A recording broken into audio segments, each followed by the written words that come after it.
Ukuklasita aotl kudicha aksups. Iachat sdia iachts usail. Babuyak sik iach hu iap kwabtosik. Iach quiquidich chakik. Yukwa uchus huchtak sapti huchtak shits quiquidich chak yukwa. So my name is Maria Pasqua and I'm Makah. I live in Nia Bay. My ancestry also comes from Ozet, the village of Ozet, because Makah is made up of 5 villages. And I work at the museum, which in the language it means bringing things back to the way they were, the name that we gave it. It's more than a museum, it's a cultural and research center. And then I work in the Makah language program. I'm teaching Makah, I'm also learning Makah. I'm a second language speaker. Hu'iyap kwabatos. It means bringing things back like to the way they were, how it was before.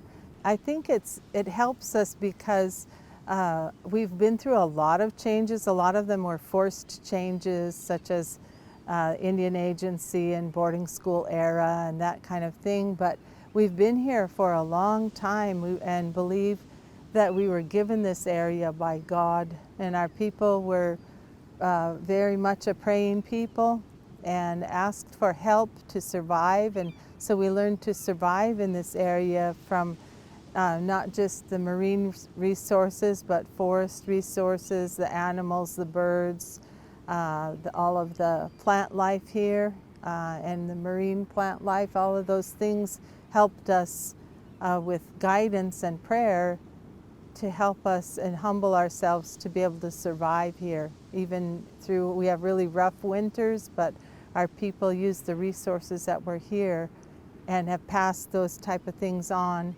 What I was told by the elders we worked with, and we would do interviews in the Makah language program, and they'd say we've been here since the beginning of time, since the first daylight. And so I think that there's a difference in how long different groups think we were here, but I'm going by what our elders say. And so one of our stories, there was one where someone took too much, more than they needed, and it was birds, it was seagulls that flew against this rock where this young man was getting things off the rock, getting seagull eggs. And anyway, he got stuck up there. He got up too high, he couldn't get back down. And it's a sad story because he died there. But people tell it, I heard it when I was very young. I tell it to my classes too, and it has to do with not taking more than what you need. So nature had its own justice, I guess, for him. But he was also young, and he was being taunted by other guys below him. He was a young man, maybe teenager. And it also tells something about people trying to peer pressure you to do something that you know you've been taught is wrong to do. So that some of the stories have teachings like that talk about just being careful with what you have, not taking more than you need.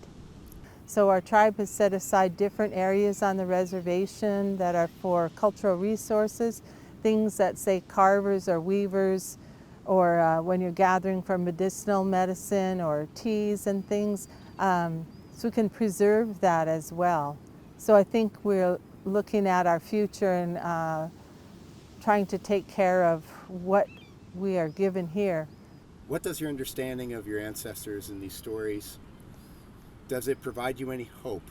And where is the hope in all of this daunting news that we're hearing these days about climate?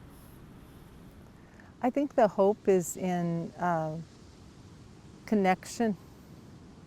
So if you connect to the environment and the animals and the birds and the beings, creatures, whatever, and that you connect with God, you connect with your Maker, your Creator, and know that we're part of a whole and that we need to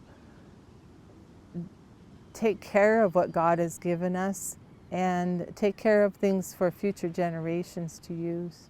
Uchud kudich cha'at. Iachat du tika hu e ui. Ishukwa iachai kid dube shatiya baaz. So our Makahs, we've been here for a long, long time, and we are going to be here forever into the future. Sure.